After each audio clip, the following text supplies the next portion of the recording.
presents... Hey, get that name right, my confused friend. It's Post Toasties. Post Toasties. Crisp, delicious Post Toasties present The Adventures of the Thin Man, starring Claudia Morgan and Les Damon. A basic 7 food with whole grain nourishment. Post Toasties.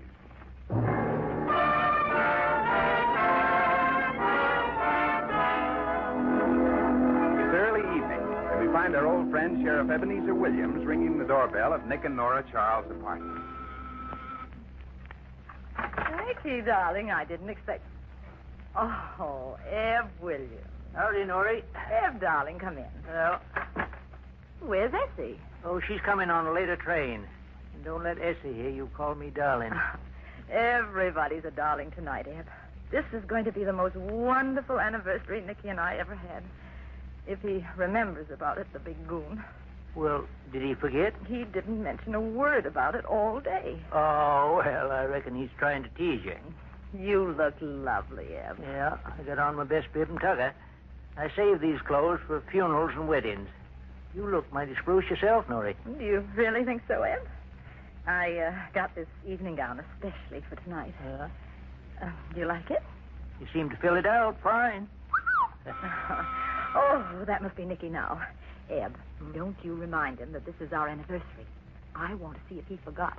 What'll you do if he has? Well, I can't make up my mind. Shall I blow his brains out or slit his throat? Oh, slit his throat. Because if you try to blow his brains out, you might miss the target. It being so small, you know. Nicky, darling. Hello, baby. Didn't you forget something, dear? No, darling. Here's a half-pound of butter you asked me to bring home. Oh. When I promised the grocer I'd marry his daughter, he let me have it. Oh, hello, Eb. Howdy, Nick. Oh, awfully nice to see you again. What brought you to town? Steam cars? Oh, I thought there was something up. Well, there is. What? Oh, I come in to see a fellow's throat slit. Oh, whose? Friend of mine. Oh. Well, Nora and I haven't seen an interesting throat slitting in a long time. Can we come along? Yes, be glad to have you. Say, Nora, what are you all dressed up for? And Eb, you're all dolled up, too. Why? For the funeral of the fellow that's going to get his throat slit. Oh, well, I guess I better change. I'll see you in a minute. Oh, Eb, he completely forgot. Oh, I don't think so. See if that package really has got butter into it. Oh, I didn't think of that. Oh, Eb. Huh? It is butter. Well, what you crying for? Butter has its points. Oh, that big goon. He'll see if I'll ever marry him again. Oh, why do I love a husband I hate so much? Oh, just a minute. Oh, Mrs. Charles? Yes. I'm Mr. Squiller of Squiller Incorporated. Flowers for the dead, dying, and married. Where shall I put this? Oh, the flowers. Oh, over there. Very well. Do you have a cold? No, I'm allergic to blossoms. Miss Charles. Yes. May I extend my deepest and heartfelt condolences on this occasion? Oh, well, thank you. What did you say? I saw you crying when I came in. Perhaps he's happier in another world. Mm-hmm. Who can tell? My deepest sympathies, madam. My heart bleeds for you. You'll get my bill in the morning. Goodbye. Allergy in a country churchyard. Look at that bunch of posies he sent. Wonder if I'm celebrating an anniversary or winning a horse race. Let's see what the ribbon says. Oh! Darling, how do you like the flowers? Aren't they lovely? Beautiful, dear. I'm just mad about the inscription. Rest in peace. Huh? So appropriate for an anniversary. What are you talking about? That there ribbon, Nick. Couldn't they get you one that said success? Here, let me see. Lilies. This is a funeral bower. Where are the jewels? What jewels, dear? I bought a necklace and told him to send it with the flowers. You expect me to believe that? But I did. You forgot our anniversary entirely. Oh, darling, don't you see? I did send you flowers. They were delivered here by mistake. But I bought a gift for you, too. You're just making that up. You don't love me anymore. But I do love you. You hear that, Eb? He's shouting at me now. Oh, I'm going back to the flower shop and find out what happened. You mean you're running out to buy me something? Oh, I know all your little tricks. All right, all right. You can come along, and you can come too, Eb, as a witness. Maybe that funeral wreath isn't so inappropriate for our wrecked marriage. Rest in peace. Oh, Eb.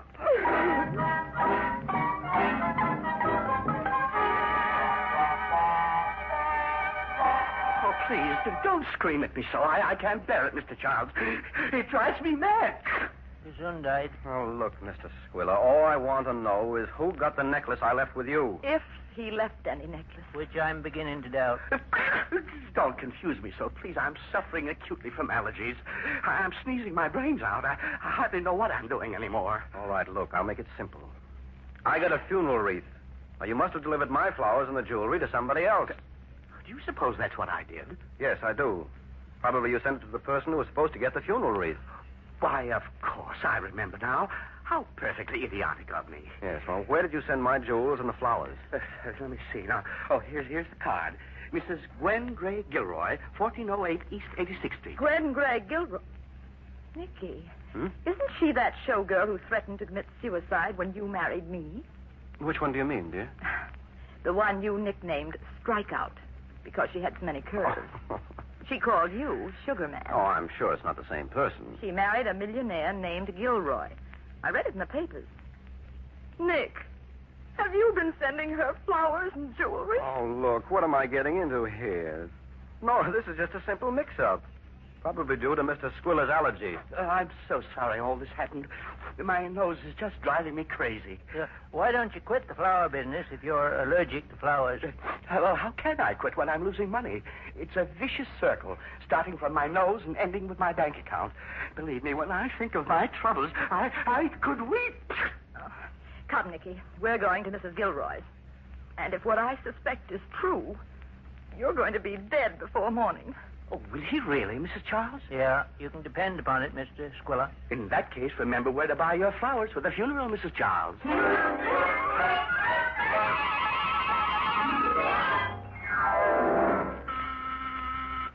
Just a moment. Why, Sugar Man. Strikeout. So, it is her. Sugar Man, you found out about poor Virgil dying and you came back to me. No, not exactly Strikeout. This is my wife, Nora. Oh, how do you do? Not as well as you seem to be doing. And this is my friend, Sheriff Ebenezer Williams. Howdy, straight out. Does that coffin contain the remains of your late spouse? Yes. Now, look, Gwen. There's been a kind of mix-up. Did Mr. Squilla deliver some flowers to you? Yes, Nicky, they're at the head of the casket. Why? Was there a package with them? Well, I don't know. I wasn't here when they arrived. Let's take a look, Nick. Maybe it's with the flowers. Yes, come on. How did he work out as a husband, Nora? Not badly. Don't seem to be here, Nick. I'll open the casket, Ed. Maybe that idiotic florist put it in there. Maybe he was playing treasure hunter. Hey, look. The casket's empty. Godfrey, nobody home. What are you talking about? Strikeout, your husband's body isn't here. The casket's empty. Virgil gone? Say, that jerk can't do this to me.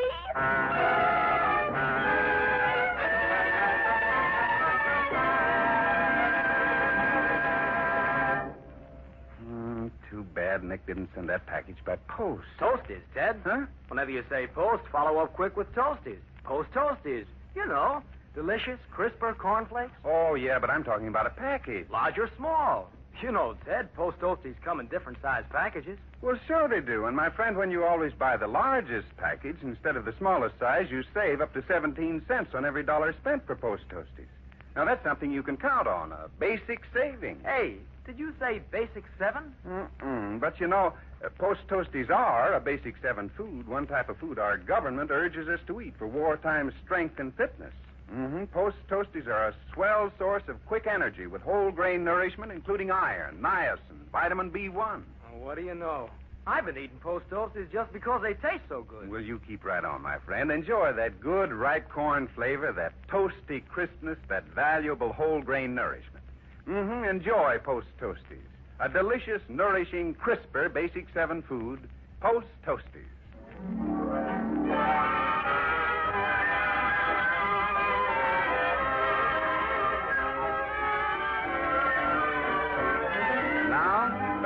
tonight's adventure of the Thin Man. Mrs. Gwen Gray Gilroy, known to Nick and Nora as Strikeout, has just found that her husband's body is not in the coffin. We heard her say, Virgil gone? Say, that jerk can't do this to me. Maybe he stole the necklace and beat it. He couldn't. He was dead. Are you sure of that, Gwen? Sure, certainly. I saw him croak with my own eyes. Well, somebody stole that necklace. Somebody stole my husband's body. Reckon there's a crook around here, by Godfrey. Oh, come on, Eb. We're going to turn this place inside out. I'm sure it's a... Say, here's the body. Where? Behind the sofa. You must have misplaced it, Strikeout. Well, how did it get there? I reckon he was just hiding to scare us. Say, Strikeout, is that a picture of the deceased? Yes. And he didn't die of disease. Heart attack, the doctor said. Looky, Nick. That there ain't a picture of the corpse. Let me see. Oh, Gwen, is that Virgil? no, it's somebody else. Where'd you get him, Gwen? I don't know. Oh, this is awful. Hey, wait a minute. I found something here. What is it, Nick? Another cadaver? No. It's a bill from the Luxury Deluxe Hotel in this fellow's pocket. It's $1.25 for a week's board. Reasonable. Yes. This hotel's down in the Bowery. Sugar man, won't you find poor Virgil's body for me? The funeral's all arranged, and I have a lovely black dress already. Never mind about that body, Nick. You'd better find that necklace. If there was one stolen. Nick, do you think the same crook that stole the body stole the necklace? You've got something there, Eb. We're going to the Luxury Deluxe Hotel right now. Oh, this is awful. This is terrible. No. Don't take it too hard, Strikeout. Your husband had to go sometime. That's not why I'm crying. Suppose Virgil is alive. I won't collect a penny. Oh, he's just got to be dead.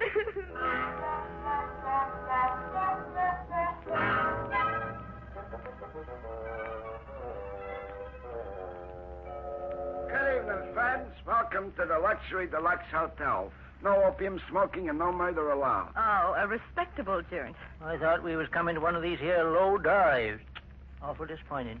Well, friends, would you like a room with a window or just a room? Not exactly. You see, Here, my friend. where'd you get my watch? Oh, that's just to show how honest we are. Don't you recognize me, Nicky?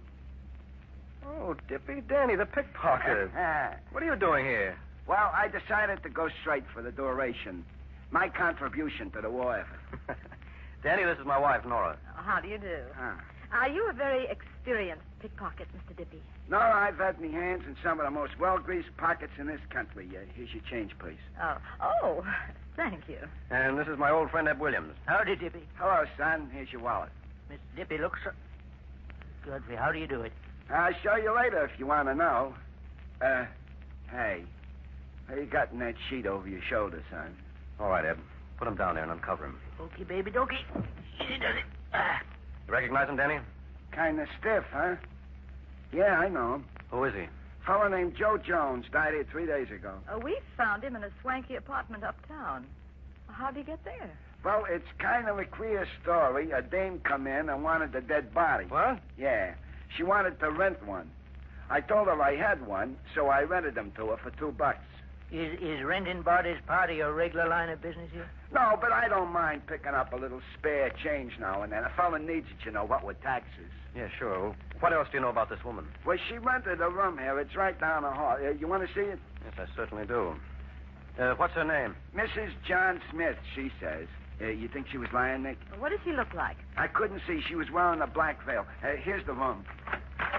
Oh, it looks like an ideal honeymoon suite for a couple of zombies. Oh, look, Nick. Well, say, what do you know? That's the body of Strikeout's husband. Yes, and he's been struck out, all right. But good. Here, look at the eyes, Ed. He's been poisoned. Murdered, by Godfrey. I knew it. Can't we ever have an anniversary without a murder? Nora, you and Eb go home. There's some checking up I want to do. I'll be there in an hour. All right, Nick. I'll be glad to get out of this terrible place. Wait a minute. Did you say he was poisoned, Nick? Yes, Danny, why? He should have known better. It's against the rules of the hotel.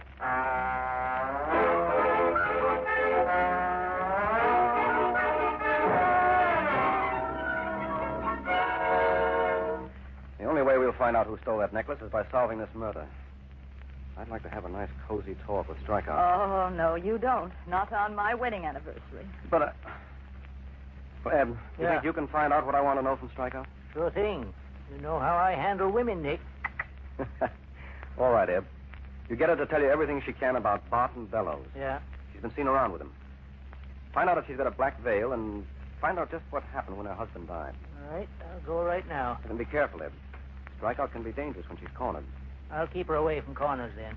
See you later, Nick. Bye. Who are you calling, Nick? Barton Bellows, maybe.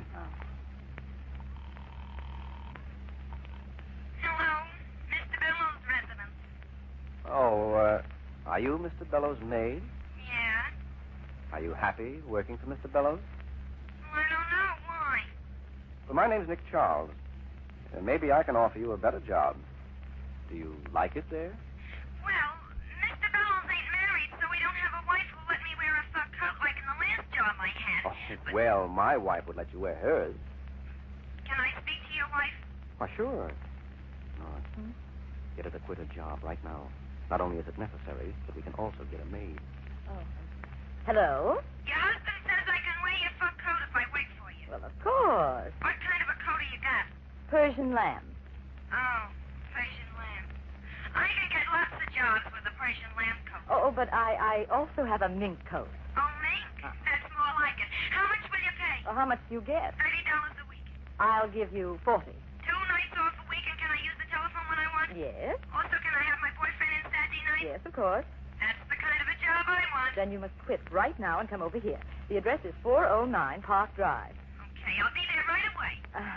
I hope you don't think it's odd, my stealing you from Mr. Bellows over the phone this way. Oh, no. That's how he got me. It's wonderful being a maid these days, Mrs. Charles. Goodbye. Goodbye. Well, we got a maid. So now what? So now, Nora, you're going to find out a few things about Barton Bellows for me. You are going to be a Swedish maid applying for a job. Oh, you mean a vain girl who scrubs clean like anything by Jumpen Jiminy?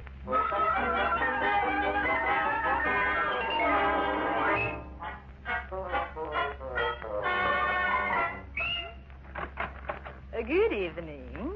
Are you Mr. Bellows? Yes? A vain expert Swedish maid, cook, housekeeper, nurse, a laundress, and dishwasher. I have used to quit a job and told my madam to go to... maybe you have a job for me? Do I have a job for you? Come right in. You were sent from heaven. No, I come from Brooklyn. I mean, my maid just quit. I need someone to take care of my house. I'll pay you anything you want. Oh, is that picture of your wife? Well, no, not exactly. This beautiful woman, she writes, to Barton, the one and only in my life, all my love, Gwen. If she's not your wife, why does she love you? Well, she's kind of a friend of mine. I'm not married. Oh, not married? I am not married, too. Well, I hope you'll like this job. I'll do anything you want to make you happy. Will you marry me? Well, no. I think I go home. No, please. I'll be nice to you. That won't be hard. You're very pretty. You think so? Yes. Oh, I think maybe I stay. Ah, look at this drawer, so messy. Full of old letters. Oh, what are you doing there? I must see if you pay your bill. I don't work for a man who does not pay his bill. Ah, here is interesting letter. Dearest Barton, I don't think poor Virgil can live very much longer. The old goat is due to kick the bucket soon, and we can get married. Here, give me that. It is from that Gwen. So you want to marry her? Well, that's none of your business. Where I work, everything is my business. Aha. You have a little bottle here, a little bottle of pills. I wonder what they are. Here, don't open that. Take your hands off me or I smack your face. Here is your bottle of pills. I don't think they would be so good for me anyway. I think you'd better leave. I'm afraid I can't use Leave? You bet by Jiminy I leave. They will not work such filthy place. Look at these dishes. Get out of here. You insult me. Hey, Critch. Look at this bath. Filthy. Ye are a beast. Good night.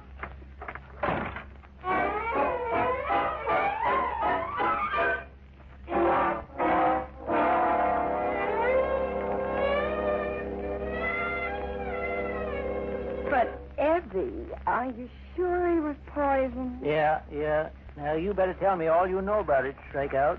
This is murder. You can go to jail for that, by Godfrey. Have you told the police yet? No. Don't tell them, Eddie. I'm sure they'll suspect me.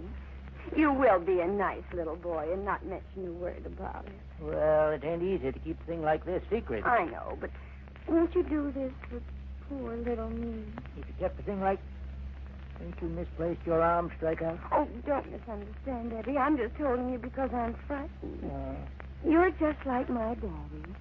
You know what he used to do when I was frightened? Don't knock my derby off. What? He used to hold me in his arms like this and then kiss me like this.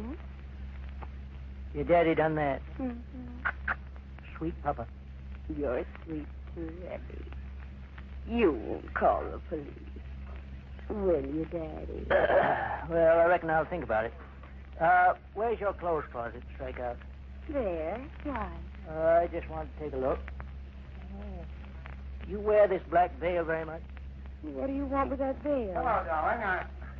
Oh, I see you have company. Barton, I didn't hear you come in. Eb, this is Barton Bellows. Howdy, Barton. Hello. Gwen, I've got to talk to you. And I got to see you, too. They found Virgil's body. I'll open it.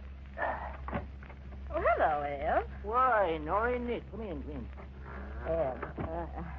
Your lipstick's smeared. I reckon I got that comforting Strikeout here. Sugar man, you won't let him call the police, will you? Just wait a day until I see my lawyer. Strikeout, is that man Barton Bellows? That's him. The Swedish maid. Say, what is this all about? You'll find out in a minute. Mr. Bellows, you better sit down. Sugar man, what are you going to do? Strikeout, who was here on the night that your husband got killed? Just Barton and me and Virgil. Why? When did he die? About 9 o'clock. We had brandy in this very room. And Virgil stood up and collapsed. What did he do with the body? Barton put a sheet over him. I was hysterical, so Barton gave me a sedative, and I went to bed. I see. Ed, did you find anything here? Yeah, this black veil, Nick. Just like the kind that your pal Dipper see. Nicky, sugar man, what's the veil got to do with all this? Gwen, the person who murdered your husband tried a very slick trick. The killer obtained the body of a man who died naturally and put it under that sheet to deceive the examining doctor. Your husband's body was hidden in the Luxury Deluxe Hotel in the Bowery. It was hidden there by a woman who wore a black veil, Gwen. The killer had only one problem. The bodies had to be exchanged again. The poisoned man's body would have been buried, and nobody would even know your husband was murdered, Gwen. Isn't he brilliant? Only one thing went wrong with this almost perfect murder, Gwen. The killer planned to change the bodies tonight. But after the corpse of the Bowery derelict was removed from the coffin, there was an interruption. Flowers arrived. The flowers that were sent here by mistake. So the killer quickly hid the corpse behind the sofa. Well, how do you know that? I checked with Mr. Squiller, the florist. He heard something being moved about just before he came in. Now, whoever moved that corpse is the killer. Now, Gwen, the elevator boy said you left word when you went out to let Mr. Squiller in with the building's pass key. That sounds like a good alibi, but can you prove you were out of the house at that time, Gwen? You're not going to get away with this. Grab her, Nick. She's going for that drawer. Strikeout, don't Get try her it. up. Good, by Godfrey. Stand back, all of you. First one who makes a move to touch her, he's going to get killed. I'm getting out of here. The lights! Who turned off the lights? Nick, you're going to get away. You let go. Here, light a match. Okay. Nora, turn on that switch. That one over there. All right. Ed, take this gun and cover Bellows. Shoot the kill if he tries anything. Are you crazy? She was trapped and she committed suicide. The gun's still in her hand. She shot herself. Nicky, is she dead? No, baby, it's just a flesh wound. She'll be okay. Phone the police and tell them to send an ambulance. All right. Bellows, you're under arrest for murder. You don't know what you're talking about. Her attempt to kill herself proves she's guilty. You see Gwen's wristwatch? The crystal doesn't get crushed when you try to commit suicide. It got crushed when you grabbed her arm in the dark and twisted it and turned the gun on her. You murdered her husband. Nora got one of the poison pills you used when she went to your apartment. You'll never be able to prove this. I got proof already, pal. For instance, you're the only one that would be familiar enough with this room to know where the light switch is. And what's more, you left fingerprints all over that room at the Hotel Luxury Deluxe when you come down there in the dress and clothes that you stole from Gwen. Yes? What else have I done? You stole your necklace, Nick. Here it is. Where'd you get that? Out of your pocket. Why, Eb, I didn't know you were a pickpocket. I got Danny the Dipper to show me how to do it. Well, that about clinches it, Bellows. That proves you were here when the flowers arrived. You murdered Virgil Gilroy because you wanted to marry Strikeout after she inherited his dough. And stop shivering, Bellows. You'll be warmed up soon enough.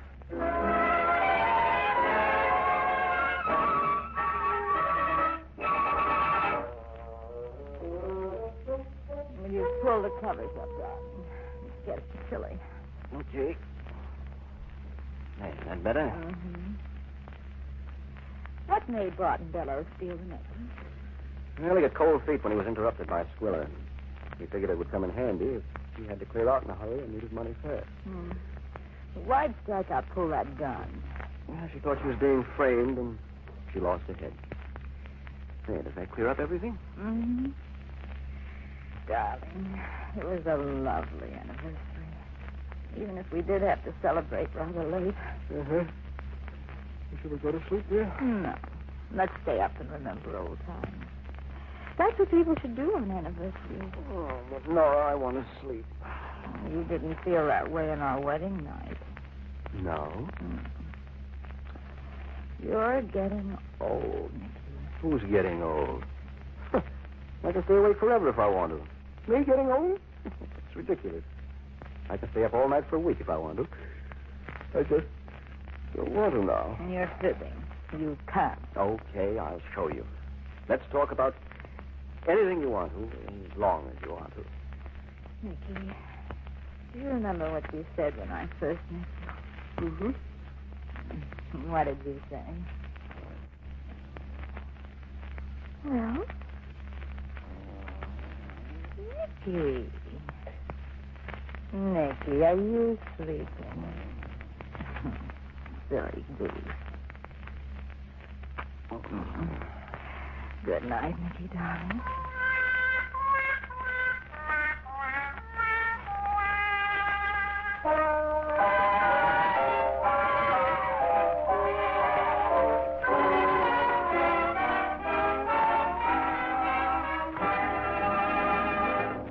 Now, when that sleepy pair wake up in the morning, they'll be ready for breakfast. So I'll just slip out the kitchen and see what's there. Mm-hmm. The icebox, there's cream, milk, pears. Oh, yeah, there it is, right up there on the pantry shelf. Post Toasties, all the makings for a swell breakfast dish. Crisp Post Toasties with juicy, ripe sliced pears on top and rich milk over all. Boy, these delicious cornflakes taste so good and stay so crisp. Why, there's a wake-up smile in every tempting spoonful. Yes, and Post Toasties are a swell source of quick food energy and valuable nourishment. Whole grain nourishment, including iron, niacin, vitamin B1. Post Toasties are one type of cereal nutritionists say we should be sure and eat every morning. Yes, the breakfast including fruit, milk, toast, a beverage, and a generous helping of Post Toasties is a nourishing, adequate breakfast. One that'll help prevent mid-morning fatigue, help promote good spirits and real working efficiency. So keep that in mind, won't you? And tomorrow, well, every morning, help yourself to get off to a good start with a really good breakfast, including Post Toasties, a delicious, crisper, Basic 7 food. Post Toasties. Tune in next week to radio's most popular mystery comedy, The Adventures of the Thin Man, brought to you by Crisp Post Toasties, a Basic 7 food. Listen next week when Nick and Nora investigate the stolen jewelry racket and discover it's a short step from hot rhinestones to cold tombstones. This is the Columbia Broadcasting System.